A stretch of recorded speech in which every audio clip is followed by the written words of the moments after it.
Boa noite, tudo bom? Eu trabalho com o tema de imigração e refúgio profissionalmente há 10 anos. Eu comecei a pesquisar a questão dos refugiados quando eu ainda morava em São Paulo e eu fiz faculdade de Relações Internacionais. Foi muito legal que no... Eu sempre conto como eu comecei a pesquisar esse tema, porque hoje em dia todo mundo fala sobre refugiados, imigrantes, mas eu não sei se vocês lembram, 10 anos atrás, falassem sobre refugiados, eu acho que quase ninguém ia saber quem eram, o que faziam.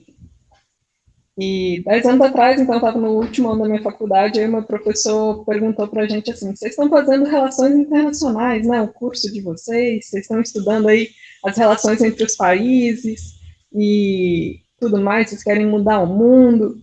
Eu queria saber se vocês sabem aqui na cidade de vocês onde moram os imigrantes. E aí foi aquele silêncio, assim, porque ninguém sabia. Então, é, aquilo me chocou muito, na verdade, porque me passou a sensação de que às vezes a gente quer mudar o mundo fora da nossa casa sem conhecer os nossos vizinhos, sabe, de prédio, assim. E passado esse tempo, assim, que eu já tinha me formado, eu sempre procurei participar de eventos para aprender mais, estudar mais sobre o tema. E, enfim, conheci algumas pessoas e fui parar na prefeitura de São Paulo, trabalhando com refúgio e imigração. Hoje, São Paulo já tem uma política pública municipal para imigrantes, que foi inaugurada em 2013 pelo prefeito Haddad, a coordenação onde eu trabalhei, mas são pouquíssimos municípios que têm uma política para imigrantes no município, e aí as pessoas sempre perguntam isso, mas por que precisa? Por que precisa de um lugar na prefeitura para pessoa imigrante? Não está aqui, daqui a pouco ele vai embora? E, tipo, turista, né? A gente sempre precisava, então, diferenciar quem é o turista de quem é a pessoa imigrante.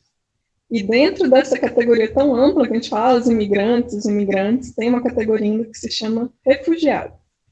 Então, para quem nunca se perguntou, assim, a diferença principal entre imigrante e refugiado é que o refugiado ele tem uma necessidade de proteção especial, porque significa que ele sofre alguma perseguição no país de origem.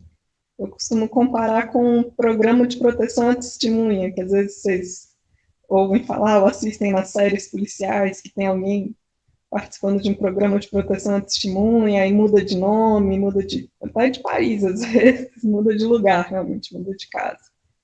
Porque testemunhou um crime e tem pessoas querendo matá-la, ou alguma coisa assim. Muito grave. Então, isso é a nossa proteção para pessoas da mesma nacionalidade, por exemplo. Mas se a pessoa precisar sair do país, como que ela consegue a proteção? E se quem está perseguindo essa pessoa é alguém do país de origem dela, é alguém do estado dela, está perseguindo porque o grupo que assumiu o poder não gosta daquele grupo minoritário. Enfim, tem vários problemas. Então, montou-se esse regime de proteção à pessoa refugiada depois da Segunda Guerra Mundial, porque a gente tinha muitas pessoas, né, deslocadas à força pela Segunda Guerra Mundial no mundo, para que essas pessoas pudessem ter proteção até o país delas de origem estar estável e elas pudessem voltar para lá. E também se pensava que seria temporário. Em 1951, quando surge esse direito das pessoas refugiadas, tinha até um prazo, um limite na lei, assim, que dizia: essa proteção aqui que a gente está criando nas Nações Unidas para pessoas refugiadas é só, sabe, para quem está fugindo desses eventos aí relacionados à Segunda Guerra Mundial. Quando acabar os problemas dessas pessoas, acabou o problema de refugiados no mundo. Quem dera, né, gente? E aí a gente chega num ponto que atualmente mais de 1% da população mundial já foi deslocada à força do seu lugar de origem. Deslocados à força é o grupo mais, é o maior grupo que a gente tem nessa categoria de pessoas forçadas a sair de casa. A gente cria um termo genérico e chama de deslocados à força. As pessoas não são turistas, elas não saíram de casa por escolha, não foram fazer um intercâmbio e voltam daqui a pouco. Elas se deslocaram porque um grupo armado obrigou elas a saírem de casa, algo assim. Então, dessas 84 milhões de pessoas deslocadas à força atualmente, desculpa, 82 milhões até o final do ano passado, a gente tem um grupo aí mais ou menos de um quarto dessas pessoas, então cerca de 20 milhões de pessoas, ou seria 10%, né? Uma a cada 10 pessoas no Brasil é refugiada, né? No mundo, não no Brasil, no mundo. Então, a gente tem 20 milhões de refugiados no mundo. Aí você pensa, nossa, então realmente os países ricos assim, né, estão tendo que trabalhar para incluir essas pessoas nas suas sociedades. Aí você pensa, 20 milhões de refugiados no mundo, 200 milhões de habitantes no Brasil. Quantos refugiados tem no Brasil? Até o fim do ano passado, vocês vão rir, mas enfim. No ano passado a gente teve um reconhecimento recorde, nos últimos anos a gente está tendo de reconhecimento de refúgio por causa do influxo de venezuelanos, né? E essas pessoas conseguem a proteção especial do refúgio. Até ano passado, então, somando desde 1997 que a gente protege refugiados no Brasil até hoje, já existem no Brasil atualmente cerca de 50 mil refugiados só. O Brasil, que é uma das 10 maiores economias do mundo, não chega nem a 1 milhão de pessoas. Isso acontece porque a maioria das pessoas que precisam dessa proteção ficam nos países de origem ou nos países próximos, que são países próximos de conflitos, que são países pobres. Então, o maior dilema dos campos de refugiados hoje que eu vejo é eles surgem nos países que têm menos condição financeira de arcar com a integração dessas pessoas. E aí você fica lá por um tempo indefinido, perto do seu país de origem. Você conseguiu sair, mas você não conseguiu sair muito. Você fugiu da Somália, mas foi parar no Quênia. E será que é esse o modelo que a gente quer? De mundo, de sociedade? Será que a gente quer deixar essas pessoas que estão fugindo de guerra perto da guerra, de onde elas estão fugindo, para sempre? Eu não tenho a resposta, é um dilema, realmente. Fica aí para a gente debater daqui a pouco. Obrigada, gente. Obrigada, Beatriz. A gente tem várias perguntas, vamos ver se a gente consegue aqui responder uma ou duas. A primeira é do Fábio. Como funciona a integração de refugiados na sociedade, na nossa cultura, mercado de trabalho? Existe ou já houve um programa do Estado nesse sentido? Fábio, pergunta excelente, né? A proteção do refúgio, como eu estava falando, ela surge, né, para tentar que as pessoas se estabeleçam no país até poderem voltar para o país de origem. Então, seria ideal que tivesse essa política de integração. No Brasil, a nossa política é a não política. Não existe uma política nacional nesse sentido por alguns motivos.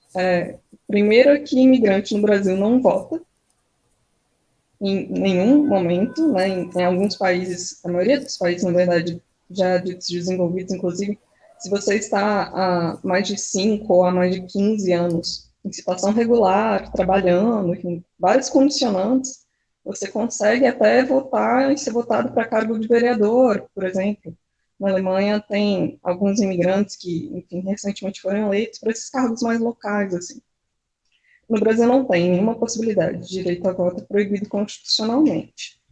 Então, o imigrante não dá voto e falar sobre acolher imigrante no Brasil normalmente é algo que tira voto da pessoa que está buscando se eleger. Não é muito bem visto, porque eles gostam de dizer o Brasil primeiro, Brasil para brasileiros, essas coisas que a gente sabe. Enfim, o problema que elas trazem. Então, depende muito da boa vontade de alguns governantes organizar a política para integrar essas pessoas. Em São Paulo, como eu falei, mas também em Santa Catarina, no Recife, em Guarulhos, em algumas cidades pontualmente, se vocês quiserem depois no after eu passo uns links com as informações para vocês. Algumas cidades já têm políticas municipais para articular, né, os migrantes, para eles não precisarem ficar indo de porta em porta procurar emprego. Então, eles vão num lugar só, e esse lugar já faz o cadastro do currículo, encaminha para a empresa. Em São Paulo, eu sei que é assim, encaminha para abrigo se precisar, para assistência social, mas em um centro de referência mesmo.